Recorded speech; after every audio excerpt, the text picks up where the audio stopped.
Hi everyone. ఎప్పుడు chicken మటన్లే కాకుండా ఇలా ఉప్పు చేప వేసి దోసకాయ కర్రీ ట్రై చేయండి. టేస్ట్ అయితే అదిరిపోతుంది. ఇందులో నేను ఎగ్స్ వేసి వండుతున్నానండి. చాలా బాగుంటుందండి కర్రీ కూడా సులువుగా వండేసుకోవచ్చు. ముందుగా ఎండు చేప ముక్కల్ని క్లీన్ చేసుకోవాలి. గుడ్లు ఉడికించి పైన తొక్కు తీసేసుకొని ఇలాగ ఆయిల్లో వేసి ఫ్రై చేసుకోవాలండి. ఇవి ఫ్రై అయిపోయినాయి కదా, వేరే ప్లేట్లో తీసేసుకొని కట్ చేసిన ఆనియన్స్, పచ్చిమిర్చి వేసి ఫ్రై అయిన తర్వాత టమాటా ముక్కలు వేసుకోవాలండి.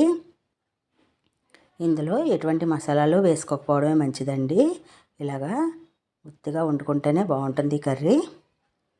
నెక్స్ట్ ఈ వేయించిన గుడ్లు, ఎండుచేప ముక్కలు వేసేసి ఉప్పు, కారం, పసుపు వేసుకొని బాగా కలుపుకోవాలండి. ఒక 5 మినిట్స్ మగ్గించుకోవాలి. ఇది మగ్గింది కదా, ఇప్పుడు కర్రీకి సరిపడగా వాటర్ వేసుకోవాలండి.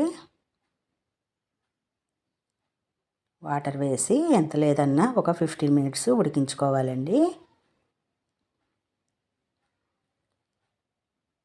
ఈ కర్రీ అయితే చాలా సులువుగా చేసేసుకోవచ్చండి. వంట రాని వాళ్ళు కూడా ఈ కర్రీ వండేసుకోవచ్చు. అంత సులువండి. కర్రీ ఉడికిపోయింది కదా, కొత్తిమీర జల్లుకొని సర్వ్ చేసుకోవడమేనండి. నా ఛానల్ని సబ్స్క్రైబ్ చేసుకోండి. Thank you for watching.